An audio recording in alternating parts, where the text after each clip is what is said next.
তার বিরুদ্ধে আনিত মামলাগুলো ওই রক্ষা করতেই তার মানে জান বেরিয়ে গেছে। তাকে সকাল বিকাল কোর্টে যেতে হয়েছে, তাকে 8 তলা বিল্ডিং এর লিফট বন্ধ করে তাকে 8 তলায় নিয়ে গেছে ওই ওই মানে কেসে হাজিরা দেওয়ার জন্য। 90-95 ভাগ ফেল করেছে রিফর্ম করতে। 5% যা করেছে থোর বড়ি খাড়া খাড়া বড়ি থোর, কেউ পালিয়ে গেছে, কেউ হয়ে গেছে, তাদেরকে জায়গায় রিপ্লেস করা হয়েছে। ইউনিসের জায়গায় হলে তো আমি প্যারিস থেকেই, আমি নিউ ইয়র্ক থেকেই ফোন করে বলতাম যে তুমি স্যাকড, আমি আসার পরে অফিস বন্টন হবে, আপাতত তুমি সাসপেন্ডেড, কারণ তুমি আমার আদেশ লঙ্ঘন করে ভারতে ইলিশ মাছ রপ্তানি করেছো। সদিচ্ছা আছে কিনা সেটা আমি জানি না, তবে প্র্যাকটিক্যাল ব্যাপার হচ্ছে নির্বাচন করতে হলে একটা নতুন ভোটার লিস্ট লাগবে। হাসিনা যে লিস্ট বানিয়ে দিয়ে গেছে সেই লিস্টে তো আপনার নির্বাচন হলে সুষ্ঠু নির্বাচন হবে না। 2 নম্বর হচ্ছে শাসনতন্ত্রের সংশোধন লাগবে, এবং অলরেডি একটা শাসনতন্ত্র সংশোধন কমিটি হয়ে আছে। এখন এগুলো করতে তো 1-1.5 বছর সময় লাগবে। যারা প্র্যাকটিক্যাল তারা বলেন 2026-এর প্রথম দিক ছাড়া নির্বাচন হবে না, মানে আরো কমপক্ষে 1.5 বছর সময় লাগবে। এখন 1.5 বছরের মধ্যে যে সংস্কার করবেন, সংস্কার করার সদিচ্ছা কি এই সরকারের আছে?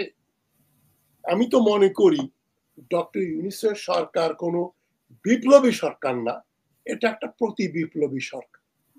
যারা বিপ্লবের বিরোধিতা করেছিল, মানে চুপ্পু ওয়াকার গ্যাং, তারাই তাড়াহুড়া করে ডক্টর ইউনূসকে উপদেষ্টা বানিয়েছেন।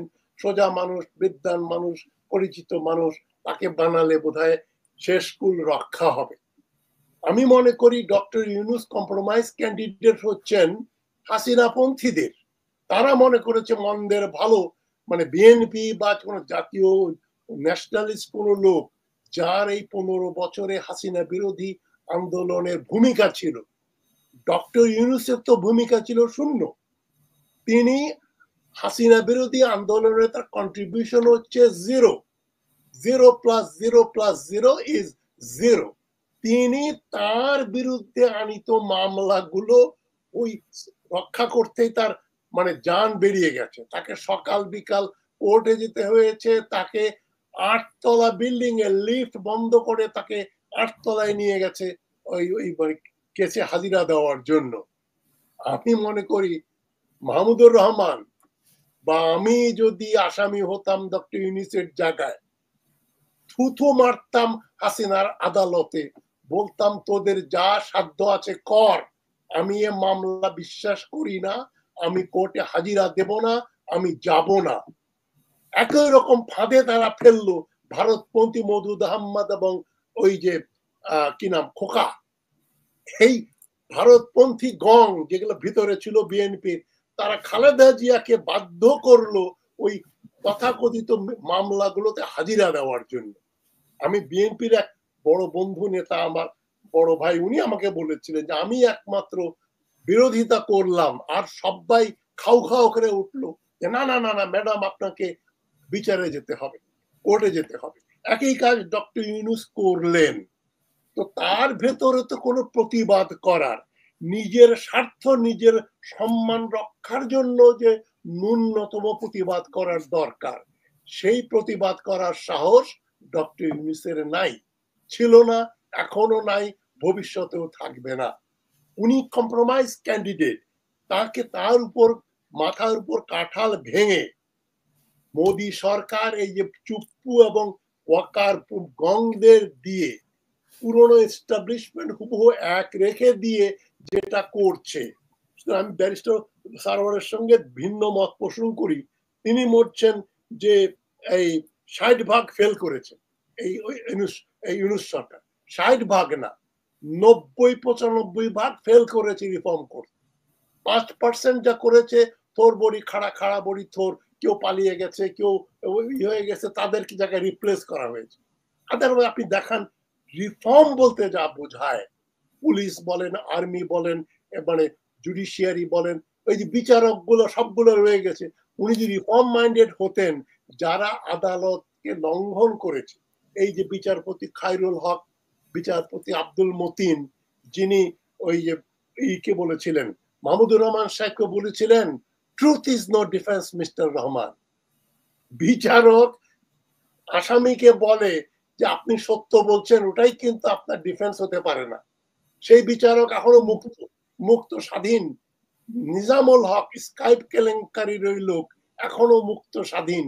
এই যে শাহাবুদ্দিন সালাউদ্দিন শোয়েব চৌধুরী রয়ের না শুধু, মানে ইসরায়েলের দালাল, যে জেরুজালেম পোস্টে গিয়ে নির্বাচনের আগে বিরাট 3000 ওয়ার্ডের আর্টিকেল লিখলো কেন হাসিনাকে রাখতে হবে, হাসিনা চলে গেলে এখানে ইসরায়েল এবং আমেরিকা এবং ভারতের ইন্টারেস্টের বিরোধী শক্তিরা ক্ষমতায় আসবে, সেই লোক এখনো বহাল তবিয়ত।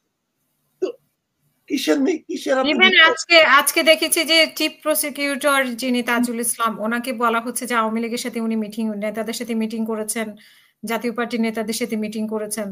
তাহলে উনি কোন পন্থী? উনি সরকারের যে কোনো কাণ্ড জ্ঞান নেই। এই যে ডক্টর ইউনূসের আত্মসম্মান থাকলে উনি আমার বন্ধু খুব নাম করা ইকোনমিস্ট ডক্টর সালেউদ্দিন আহমদকে বরখাস্ত করতেন। ডক্টর ইউনূস বলে গেলেন ইলিশ মাছ আমরা রপ্তানি করব না। আমি তো মহা খুশি যে বাঘের বাচ্চা মোদির গালে থাপ্পড় বেড়েছে, এই নামে আমি অনুষ্ঠানও করলাম, ফেসবুকে পোস্ট দিয়েছি।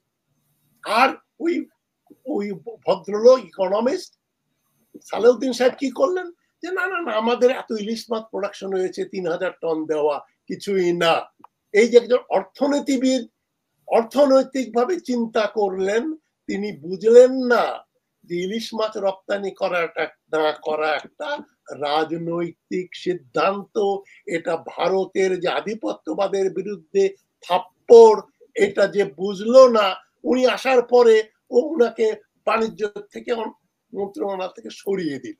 এই যদি সংস্কার হয়, আমি হলে তো ইউনিসের জায়গায় হলে তো আমি প্যারিস থেকেই, আমি নিউ ইয়র্ক থেকেই ফোন করে বলতাম যে তুমি স্যাকড, আমি আসার পরে অফিস বন্টন হবে, আপাতত তুমি সাসপেন্ডেড, কারণ তুমি আমার আদেশ লঙ্ঘন করে ভারতে ইলিশ মাছ রপ্তানি করেছো।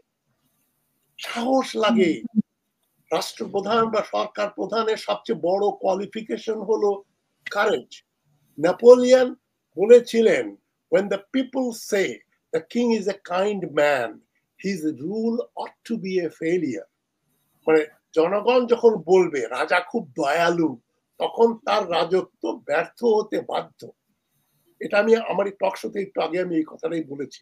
ডক্টর ইউনূস উনি খুবই দয়ালু মানুষ, উনি ইনিও ভালো তিনিও ভালো। আরে বাবা, ইনিও ভালো হলে তিনিও ভালো নাও হতে পারেন। আপনি চোর এবং গৃহস্থকে এক কাতারে দেখবেন তা তো হবে না। যারা চুরি করেছে, এই চুপ্পু থেকে শুরু করে যেই মেজর ওয়াকার 2009 সালে মেজর ছিল, যার আমার আর্মিতে ছাত্র প্রচুর ছাত্র আছে, আমার ন্যাশনাল ডিফেন্স কলেজে পড়াতাম, স্টাফ কলেজে পড়াতাম, এপিসিএস আমেরিকাতে পড়াতাম, প্রচুর বাংলাদেশি এয়ারফোর্স আর্মি নেভির অফিসার আমার এখনো পরিচয় আছে, যোগাযোগ আছে। পরশুদিন একজন ফোন করে অনেকক্ষণ কথা বললো ওয়াকার কিভাবে ষড়যন্ত্র করছে। ওয়াকার সম্বন্ধে বললো তার অ্যাটমোস্ট লেফটেন্যান্ট কর্নেল হবার যোগ্যতা ছিল, মেজর হয়ে রিটায়ার হওয়ার কথা। সেই ওয়াকারকে হাসিনা জেনারেল বানিয়ে দিল, তাকে চিফ বানিয়ে দিল। সেই চিফকে যিনি সরাচ্ছেন না, তাকে আমরা কি করে মনে করব যে তিনি একটা বিপ্লবী সরকারের প্রধান হয়েছেন? আমি ব্যারিস্টার সারওয়ারের সঙ্গে 100% একমত যে এটা ভারত র এরাই এই দেশের সংসার সরকার চালাচ্ছে। ডক্টর ইউনূসের সরকারের ভেতরে রয়ের লোক ঢুকায়, আমরা দোষ দিই রয়ের। আর ডক্টর ইউনূস প্রধান উপদেষ্টা, উনি কি করছেন? বেরেন্ডা বাচ্চেন। আমি আমার টক শোতে বলেছি, উনি কি গাজরের হালুয়া বানাচ্ছিলেন যে পুড়ে যাবে, এই জন্য নজর দিতে পারেন নাই? মাঝখান দিয়ে বসিরউদ্দিন এবং সারোয়ার ফারুকিকে উপদেষ্টা বানিয়ে দিল, উনি টেরই পেলেন না?